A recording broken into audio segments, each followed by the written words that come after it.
வணக்கம்.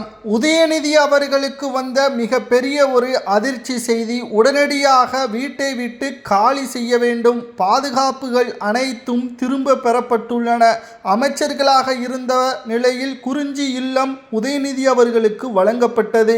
கிட்டத்தட்ட ஆட்சி மாற்றம் ஏற்படக்கூடிய நிலையில் உருவாகியுள்ள காரணத்தினால் 15 நாட்களுக்குள் தற்பொழுது இருக்கக்கூடிய சிட்டிங் அமைச்சர்கள் உடனடியாக காலி செய்ய வேண்டும். அதுதான் அரசியல் சட்டத்திட்டம். ஆனால் உதயநிதி அவர்கள் 2 மாத கால அவகாசம் கேட்டுள்ளார். அதாவது உதயநிதி அவர்கள் அமைச்சராகவும் துணை முதலமைச்சராகவும் பணியாற்றியுள்ளார். அவர்களுக்காக வழங்கப்பட்ட குறிஞ்சி இல்லம் ஒதுக்கீடு செய்யப்பட்டது.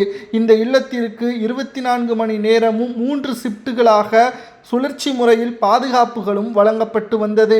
ஆனால் தேர்தல் முடிவுகளுக்கு பிறகு ஆட்சி மாற்றம் உறுதி செய்யப்பட்ட நிலையில் நேற்று முன்தினம் உதயநிதிக்கு அளிக்கப்பட்டு வந்த போலீஸ் பாதுகாப்பும் திரும்பி பெறப்பட்ட நிலையில் உதயநிதி அவர்கள் எனக்கு பாதுகாப்பு வேண்டும், குறிஞ்சி இல்லத்தை 2 மாதங்களுக்கு பிறகுதான் நான் திருப்பி ஒப்படைப்பேன் என்றும் கூறியுள்ளார்.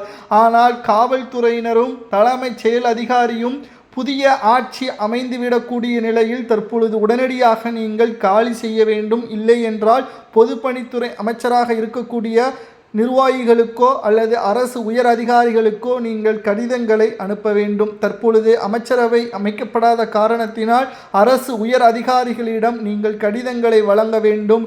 2 மாதங்களுக்கான வாடகைகளையும் செலுத்த வேண்டும். ஆனால் பாதுகாப்பு வழங்குவது கடினம். முன்னாள் அமைச்சராகத்தான் இப்பொழுது இருக்கிறீர்கள். தற்பொழுது சேப்பாக்கம் சிட்டிங் எம்எல்ஏக்களாக இருப்பதால் அதற்குரிய பாதுகாப்பு தான் உங்களுக்கு வழங்க முடியும் என்று தற்பொழுது உயர் அரசு அதிகாரிகள் தெரிந்துவிட்டார்கள்.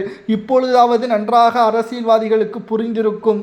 ஆட்சி அதிகாரம் என்பது 5 ஆண்டுகள் தான். அரசு வேலை என்பது நிரந்தரம். அதை சரியாக நீங்கள் அரசியல்வாதிகளாக இருந்தால் எந்த ஒரு விஷயத்திற்கும் பயப்பட தேவையில்லை. தற்பொழுது குறிஞ்சி இல்லத்தில் எது பதுக்கி வைக்கப்பட்டுள்ளது, எதற்காக 2 மாத கால அவகாசம் கேட்டுள்ளார் உதயநிதி?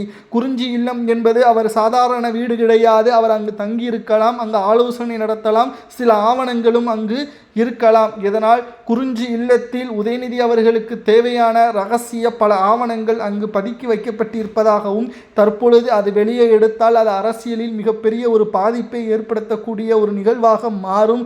இதனால் உடனடியாக வீட்டை விட்டு காலி செய்ய முடியாது என்று கடிதங்களை அனுப்ப வேண்டும் என்று தலைமை செயல் அதிகாரிகள் ஸ்டாலின் அவர்களது மகன் உதயநிதி அவர்களுக்கு தெரியப்படுத்தியுள்ளனர். 2 மாத கால அவகாசம் கேட்டிருப்பது சரியா அல்லது உடனடியாக அவரை 15 நாட்களுக்குள் காலி செய்ய வேண்டுமா? தமிழக மக்களது முடிவு என்ன என்பதை கமெண்ட் வாயிலாக கூறுங்கள்.